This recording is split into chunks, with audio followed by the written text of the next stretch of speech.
মানে এত নোংরা একটা হোটেল হয় কি করে? এই যে বিড়ালগুলো ঘোরাফেরা করছে, হ্যাঁ, একটা খাবারের হোটেল এত নোংরা হয় কি করে বলেন দেখি? তার ওই যে বিড়ালগুলো দেখেন খাবার খাচ্ছে, ওই যে মূল্য তালিকা বাধ্যতামূলক থাকতে হবে, কেউ চাক বা না চাক আপনাকে প্রদর্শন করতে হবে। না না, আপনাকে দেখতে হবে না, দামও করা যাবে না, দাম লেখা থাকতে হবে। তাই রান্নাঘর কোথায়? আসেন ভিতরে আসেন। মানে এত নোংরা একটা হোটেল হয় কি করে? এই যে বিড়ালগুলো ঘোরাফেরা করছে, হ্যাঁ, একটা খাবারের হোটেল এত নোংরা হয় কি করে বলেন দেখি?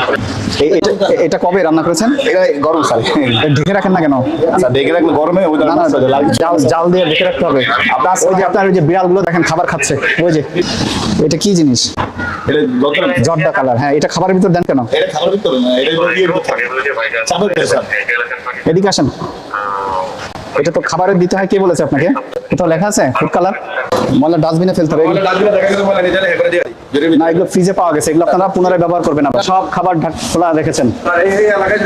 না না, এই যে গ্লাস দিয়ে গ্লাসের ভিতরে রাখতে হবে, যে এখানে রেখেছেন না, এখানে সাজা রাখতে হবে। আপনার দোকানে আমরা মূল্য তালিকা পাই নাই, রান্নাঘর অপরিষ্কার পেয়েছি, খোলা পেয়েছি, ঠিক আছে? এবং আপনি লাইসেন্সও দেখাতে পারেন নাই। আপনাকে আজকে সতর্ক করে 15,000 টাকা জরিমানা করা হলো, জরিমানা পরিশোধ করেন।